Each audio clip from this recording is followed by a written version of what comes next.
Hi guys, welcome back to SEA Games Talks. Talks about football. Ya, di episode kali ini gua akan membahas tentang UEFA Euro 2024 yang diadakan di Jerman. Oke. Sebelum itu, seperti biasa, aku minum dulu ya guys karena lagi haus. Kita hari ini akan nyantai-nyantai aja. Ya, gua akan memprediksi siapa aja yang bakal lolos grup, siapa aja yang bakal jadi calon penantang juara, dan siapa aja adalah pemain-pemain yang akan jadi top scorer, dan ada tim mana aja sih yang unggulan. Oke, kita langsung masuk ya. Kita langsung masuk ke materi hari ini.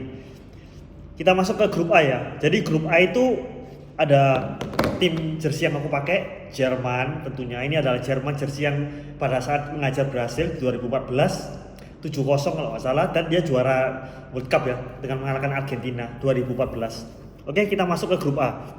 Grup A itu ada Jerman, ada Skotlandia, ada Hungaria, dan Switzerland. Di antara empat ini nanti akan ada dua tim yang juara grup dan runner-up grup. Oke, di grup A ini ada Jerman, Skotlandia, Hungary, dan Switzerland. Untuk kali ini juara grupnya Jerman. Udah kalian pasti tahu lah ya. Kenapa aku bisa bilang Jerman? Jerman sekarang lagi bagus ya karena lagi dilatih oleh Nagelsmann dan dia itu tuan rumah. Ingat, kalau tuan rumah itu performanya pasti spesial karena dukungan fansnya bakal masif sih. Itu yang aku bilang tadi, Jerman itu bakal masif. Sementara untuk peringkat keduanya itu menurutku pribadi sih antara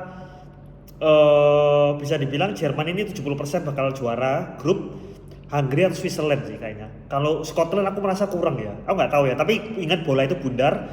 Hungary itu ada pemainnya Liverpool, pemain tengahnya Liverpool. Kemudian Switzerland itu ada Granit Xhaka. Kalau Hungary itu pemain tengahnya Liverpool. Aku lupa namanya agak panjang itu. Nah, bisa dibilang ini bakal imbang. Kalau antara Switzerland, Hungary dan Scotland ini bakal imbang ya. Jadi menurutku tim Jerman pasti akan lolos. Sisanya imbang, cuma menurutku peluang paling besar ini di Swiss ya untuk runner up. Jadi aku menjagokan Swiss untuk runner up, sementara Hungary, Scotland ini kuda hitam. Oke, itu grup A kurang lebih. Grup B. Jadi grup B ini bisa dibilang grup maut, grup neraka lah, bisa dibilang grup neraka juga. Karena grup B ini diisi oleh Spanyol, Kroasianya Modric, Italia yang musim lalu dia juara Euro ya. Kemudian ada Albania ini pemain paling, ini bisa dibilang tim paling bottom lah. Untuk prediksiku kali ini pasti kalian jagoin Spanyol dan Italia mayoritas sih, karena Spanyol Italia kan negara besar ya, kalian pasti tahu wah mereka itu demam bola. Tapi kali ini firasatku Kroasia bakal juara grup sih. Aku tahu Kroasia ini, soalnya Kroasia ini dalam 4 major turnamen ya, World Cup maupun Euro, dia itu di World Cup aja dia ranking 3 terus loh guys, bronze medal terus loh Kroasia ini. Jadi jangan underestimate. Ditambah Kroasia ini sekarang juga menurutku lagi bagus juga, meskipun Luka Modric udah tua, kemudian Rakitic, pemain-pemain kayak Mandzukic sudah pensiun kayak gitu-gitu ya. Cuma menurutku Kroasia ini kuda hitam ya. Sementara untuk runner up-nya antara Spanyol dan Italia. Karena sekarang Italia itu dilatih oleh pelatih yang beda. Yang dulu kan yang bawa juara Euro kan Mancini ya. Sekarang Mancini udah ngelatih ke Saudi Arabia. Nah, kalau untuk sekarang itu dilatih oleh Spalletti, mantan pelatih Napoli yang bawa Napoli juara Serie A kemarin. Sementara Spanyol ini juga lagi oke karena mereka materi pemainnya itu menurutku juga oke ya. Ada Rodri masih ada di sana. Kemudian ada banyak pemain muda lah kalau untuk Spanyol. Tapi kalau untuk aku pribadi jagoanku sih nanti untuk grup B ini Kroasia dan runner up-nya Spanyol atau Italia sih. Ingat ya, Kroasia, Spanyol atau Italia, bisa kebalik, bisa Spanyol, Italia, runner up-nya Kroasia. Tapi Kroasia ini kayaknya bakal lolos sih. Kalau Italia ini pemainnya ya Donnarumma, Chiesa, siapa lagi? Kalian bisa sebutin lah pemain-pemain seperti itulah, Chiesa, Donnarumma, kemudian ada beberapa Fratesi dari Inter, dan gitu-gitulah. Kalau Albania udah pasti bottom of the group kalau untuk grup B. Oke, kita masuk ke grup C. Grup C ini ada Slovenia, Denmark, Serbia, dan England. Ya, tanpa basa-basi lagi, kalau untuk grup C sendiri juara grupku pasti England, karena England itu bisa dibilang itu England ini lagi emas, generasi emas. Kalian sebutin lah pemainnya dari setiap lininya siapa aja. Striker mereka masih ada Ivan Toney, kemudian ada gumbulannya siapa? Sancho lah, tapi Sancho umumnya nggak masuk sih. Ada Cole Palmer ini lagi gila ya, lagi di Chelsea lagi gila-gilanya. Kemudian ada Xhaka dan lain-lain, itu untuk pemain depannya. Sementara pemain tengahnya itu lagi bagus juga, ada Bellingham, ada Declan Rice, ada macam-macam guys, banyak. Kemudian backnya juga ada banyak banget, ada Harry Maguire, kemudian ada John Stones, kipernya Pickford. Nah ini sektor paling lemah di Inggris itu sebenarnya kipernya guys, karena kipernya itu menurutku Pickford itu kurang banget sih. Meskipun ya ada Ramsdale, cuma Ramsdale kan di Arsenal juga nggak dimainin, makanya Inggris itu lemahnya di kiper sih. Nah untuk grup C ini juara grupnya England. Nah sementara Slovenia, Denmark, Serbia ini kuda hitam semua. Jadi bisa dibilang 50% Inggris, sisanya ini 25 itu sih apa? Denmark, Serbia atau Slovenia. Aku nggak akan prediksi karena menurutku itu bakal ketat banget ya untuk Denmark, Serbia dan Slovenia, karena pemain-pemainnya kayak Slovenia ini ada Benjamin Sesko, kemudian Denmark ini ada Højlund, kemudian Serbia ini juga ada beberapa pemain juga ya. Jadi bisa dibilang ada Vlahovic, ya Serbia itu ada Vlahovic, jadi imbang lah, bisa dibilang ada pemain bintangnya cuma nggak banyak, bakal imbang sih tiga negara ini. Oke, grup C nya bakal Inggris. Kita masuk ke grup D. Grup D ini ada 4 lagi negara, yaitu Polandianya Lewandowski, Netherlands, Belanda, Austria, dan Prancis. Oke, tanpa basa-basi lagi, grup D juara grup Prancis. Udah, Prancis itu bisa dibilang ranking klub Eropa nomor 1 Prancis, karena Prancis punya faktor X-nya Kylian Mbappe, kemudian juga ada pemainnya dari semua lini itu bagus banget. Pemain depannya siapa lagi? Mbappe, Giroud, dan Dembele. Kemudian pemain tengahnya ada Tchouaméni, kemudian ada Griezmann dan macam-macam. Kemudian backnya ada Saliba ini lagi bagus banget di Arsenal. Kemudian juga ada banyak banget kalau untuk Prancis itu banyak banget. Tapi aku bisa bilang Prancis ini bakal menjadi unggulan banget untuk grup D ya, karena mereka punya Mbappe itu udah susah banget. Terus back mereka juga ada pemain sayap yang bagus, backnya juga ada Theo Hernandez, kemudian Benjamin Pavard, kipernya juga ada Mike Maignan. Meskipun Loris udah pensiun, tapi Loris kan performanya masih angin-anginan ya sekarang. Nah sekarang udah ada Mike Maignan ini bagus kok. Sementara untuk runner up-nya kan sisanya ada Polandia, Belanda, dan Austria. Aku jagoin Belanda sih. Belanda ini tim muda yang menurutku lagi semua lininya bagus. Belanda pemain tengahnya punya Reinders kayak gitu-gitu. Depannya ada Memphis Depay. Cuma depannya Belanda nggak banget sih. Backnya masih bagus. Backnya mereka punya De Ligt dan Van Dijk, dan ada Nathan Ake. Backnya ini Belanda lagi bagus. Sementara kipernya kurang terkenal sih kalau Belanda. Cuma aku bisa bilang Belanda. Kuda hitamnya ya Polandia, Austria. Karena Polandia masih ada Lewandowski. Austria itu ada David Alaba. Cuma dua negara ini menurutku bakal di bottom 2 lah. Bakalan Prancis dan Belanda kalau menurutku untuk grup D. Oke, kita masuk ke grup E. Oke, sebelum kita masuk ke grup E, seperti biasa haus, minum dulu, dari tadi ngobrol. Oke, kita masuk ke grup E ya. Grup E itu timnya ada 4 lagi. Belgia, Slovakia, Romania, dan Ukraina.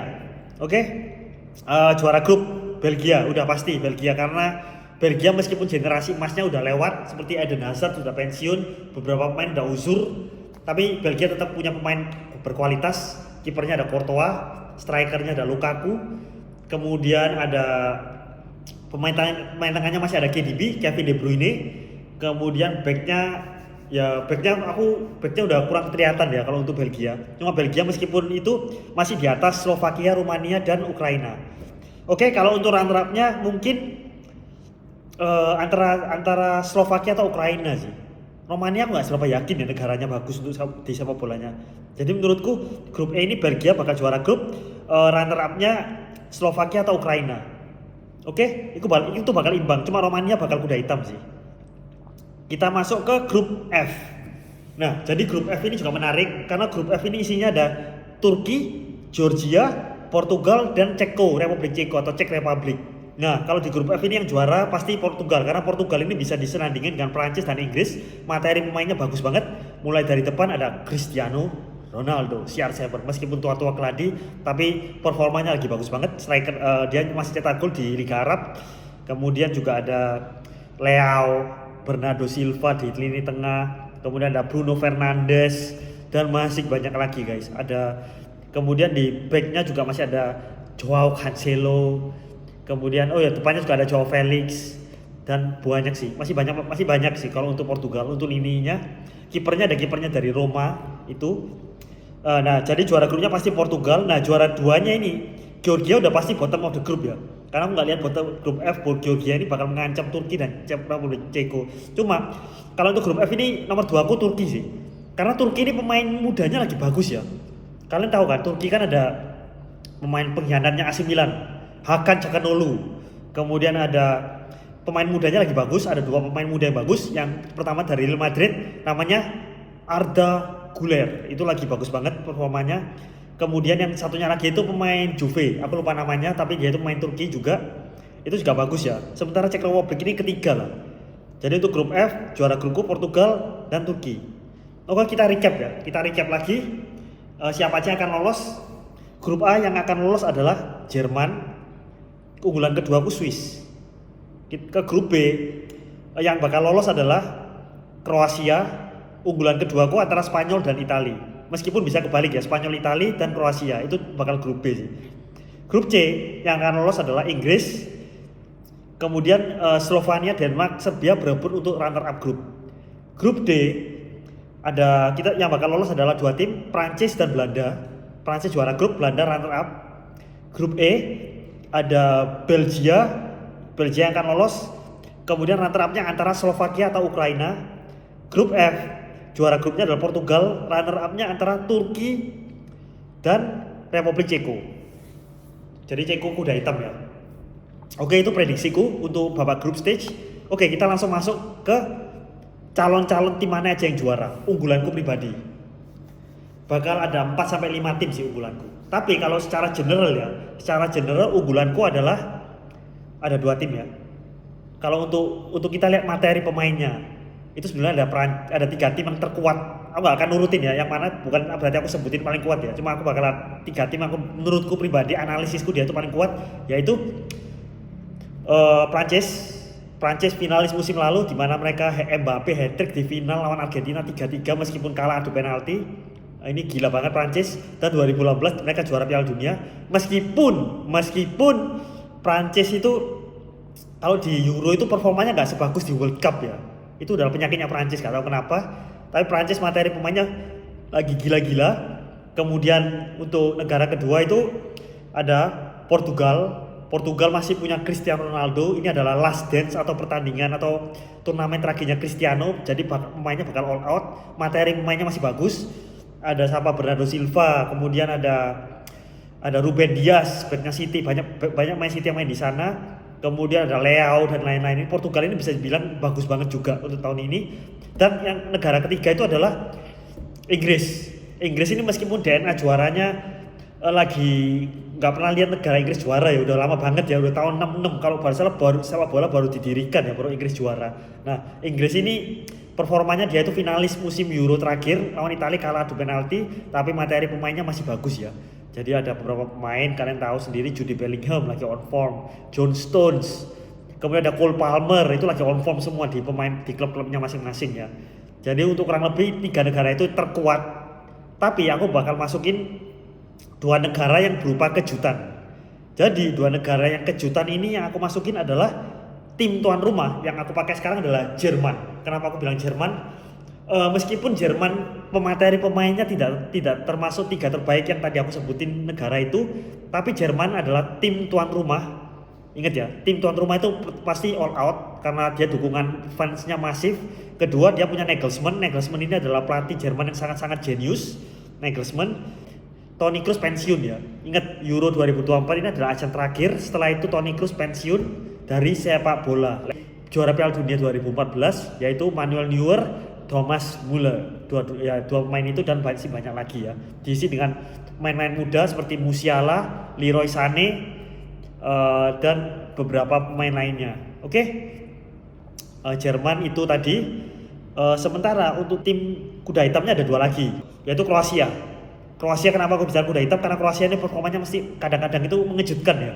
Ada Luka Modric, ada beberapa pemain lainnya lagi lah, gengnya Luka Modric lah, itu juga Kroasia ini nggak tahu kalau main di turnamen besar tuh mainnya bagus. Padahal materi pemainnya tuh biasa aja, cuma emang dia itu lagi bagus sih. Nah itu Kroasia itu udah tampil kejutan kedua, kan kejutan ketiga mungkin ya Belanda, Netherlands, karena Netherlands tidak bisa dipungkiri kalau Netherlands ini, Belanda ini kalau main di Euro itu bagus ya mainnya. Terus juga materi pemainnya masih oke, tapi nggak sebagus tim-tim yang aku sebutin tadi. Ada mungkin kekurangannya di depan karena mereka cuma main Pistipe sama Cody Gakpo-nya Liverpool. Pemain tengahnya itu Reinders kayak gitu-gitu sih. Reinders dan kawan-kawan. Backnya masih lumayan, Van Dijk, De Ligt, Nathan Ake. Oke? Sama Steven De Vrij juga. Jadi unggulanku 3 tim, 3 unggulan, 3 kuda hitam. 3 unggulan yaitu Prancis, Portugal, dan Inggris. 3 kuda hitam yaitu Jerman, Kroasia, dan Belanda. 3 tim itu ya, ingat ya, catat ya guys. Catat siapa tahu nanti bener. Nah, oke, kalau untuk pemain kejutan aku nggak akan sebutin ya, mungkin nanti bakal ada pemain kejutan terutama pemain muda dari beberapa negara itu pasti ada banyak. Kalau untuk top skor tiba-tiba kayak Cristiano Ronaldo calonnya ya, Ronaldo ya, kalian pasti tahu lah CR7 siapa karena ini last dance-nya. Jadi nanti kalau ada penalti atau apa Portugal pasti Cristiano Ronaldo yang nendang. Kalau Inggris sih sebetulnya aku kayak tiba-tiba kayak kepikiran 2 pemain, yaitu Jude Bellingham dan Cole Palmer. 2 itu lagi benar-benar lagi on form banget. Prancis Mbappe, ya ini Mbappe juga. Jadi ada cara Mbappe juga. Mbappe ini juga pasti bisa juga bersaing karena Mbappe ini adalah frontlinernya atau bisa dibilang Cristiano Ronaldo-nya Prancis. Kemudian dan masih banyak lagi ya, banyak akan kejutan. Oke, jadi demikian untuk prediksi Euro 2024 yang ada di Jerman. Thank you banget guys sudah mau lihat si Game Talks yang untuk pembahasan Euro 2024 di Jerman. Oke, thank you banget. Jangan lupa untuk subscribe karena subscribe itu gratis. See you on the next episode guys. Bye.